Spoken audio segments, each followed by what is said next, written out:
Pemerintah membuka peluang untuk memasukkan proyek mobil nasional masuk dalam proyek strategis nasional atau PSN.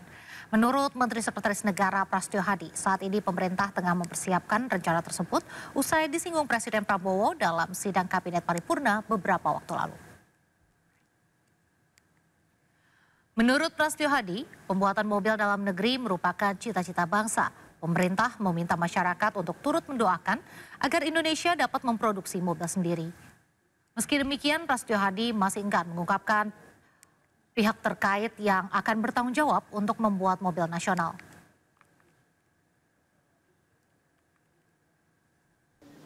Nanti pada waktunya kita. Tapi kemungkinan untuk sedang persiapan, mohon doanya aja. Kita harus tetapkan dulu cita-cita dan target bahwa kita harus bisa dan mampu memproduksi mobil buatan anak bangsa sendiri. Tapi pasti masuk PSN.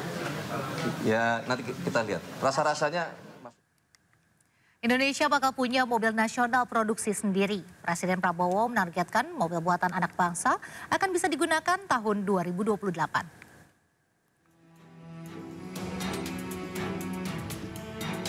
Setelah memiliki mobil Jeep buatan sendiri, Presiden Prabowo berencana akan membuat mobil dalam negeri. Proyek strategis pemerintahan Prabowo ditargetkan akan rampung dalam 3 tahun mendatang. Dalam rapat kabinet yang digelar Senin 20 Oktober 2025, Presiden Prabowo juga sebut pemerintah telah mempersiapkan alokasi anggaran hingga lokasi pabrik pembuatan mobil kebanggaan Indonesia ini.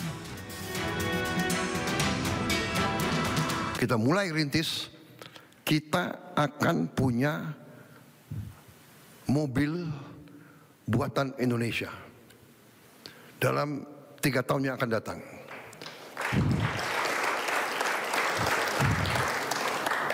Saya sudah alokasi dana,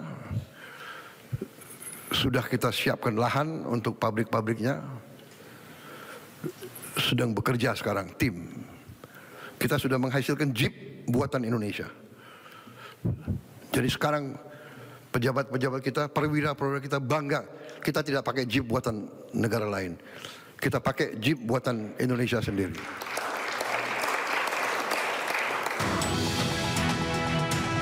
Saat ini Presiden Prabowo menggunakan mobil maung Garuda Limousine dalam menjalankan kegiatan sehari-hari.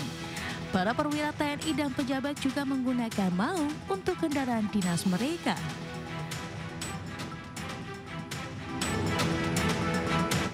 Mengenakan busana adat Mandailing, kontingen Indonesia tampil memukau dalam pembukaan Asian Youth Games Bahrain 2025 di Exhibition World Bahrain. Atlet basket 3-on-3 Miracle Cristiano dan Shalomita Afrilavisa Wongkar dari voli indoor putri menjadi pembawa bendera merah putih.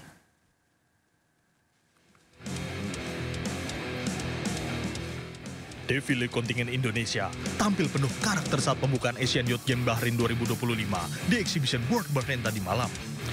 Busana adat Mandailing dikenakan Chef de Mission CDM, kontingen Indonesia Akbar Nasution sebagai cerminan filosofi perjuangan dan keberanian para atlet di panggung internasional. Sementara atlet basket 3-on-3 Miracle Cristiano dan atlet voli indoor putri Shalomita Afrilavisa Wongkar dipercaya menjadi pembawa bendera. Keduanya mengenakan busana adat Batak Karo yang dipercaya melambangkan kekuatan karakter dan keanggunan budaya Sumatera Utara. Upacara pembukaan yang berlangsung meriah ini menandai dimulainya pesta olahraga bagi atlet muda terbaik Asia secara keseluruhan. Indonesia menurunkan 123 atlet yang akan bertanding di 21 cabang olahraga pada Asian Youth Games ketiga ini. Saat ini Indonesia menduduki posisi kedua dalam perolehan medali dalam ajang Asian Youth Games 2025 Bahrain dengan menorehkan 1 emas dan 1 perunggu. Dan berikut klasemen sementara perolehan medali.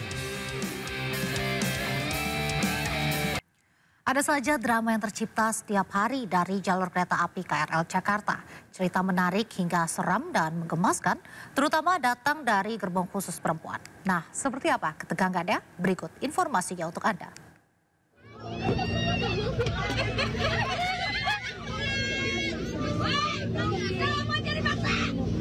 Suara rintihan dan teriakan penumpang perempuan menggema dari gerbong pink di stasiun Tanah Abang, Jakarta hari itu. Aksi saling sikut dan saling dorong dalam gerbong khusus perempuan berbuah kisruh di jam sibuk. Desak-desakan membuat sejumlah penumpang yang berdiri di mulut pintu gerbong terjatuh. Tak Tak heran bila situasi ini membuat perempuan itu sendiri menjuluki gerbong sadis pada gerbong KRL khusus wanita. Usut punya usut, huru-hara dalam gerbong perempuan yang kerap terjadi dipicu dari sejumlah hal. Selain emosi yang tak terkendali, kepadatan penumpang di dalamnya juga turut menjadi pemicu. Dalam satu hari, 600.000 lebih penumpang perempuan menaiki KRL komuter lain di Jakarta. Gerbong yang seharusnya hanya menampung 150 penumpang harus dijejali 279 orang agar semua terangkut. Bisa dibayangkan suasana di dalam gerbong di waktu jam sibuk.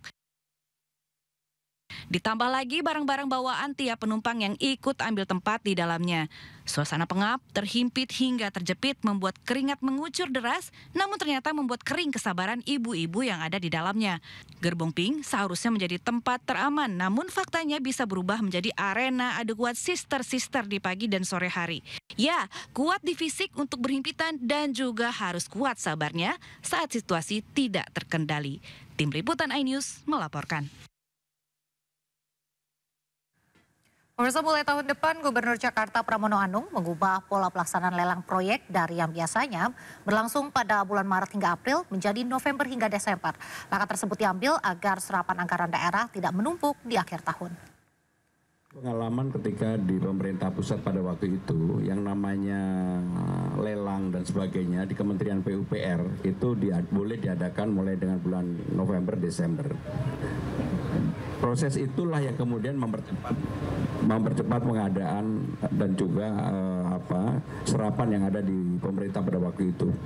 Maka dengan cara yang sama saya memberikan izin untuk lelang itu diperbolehkan pada bulan November Desember, tapi pelaksanaan awal tahun depan. Sehingga dengan demikian tidak seperti yang sekarang, proses lelangnya itu baru pada bulan Maret, April, dan kemudian pelaksanaannya baru bulan Oktober, November, dan kemudian uangnya menumpuk di bulan Desember seperti yang kemarin disampaikan oleh Bapak Menteri Keuangan.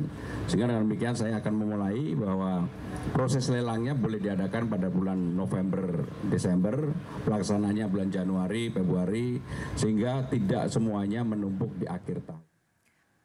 Wakil Presiden Gibran Rakabuming Raka tolak meminta maaf dan mundur dari jabatannya sebagai Wakil Presiden Republik Indonesia. Gugatan 125 triliun rupiah terhadap Gibran tetap berlanjut ke tahap berikutnya.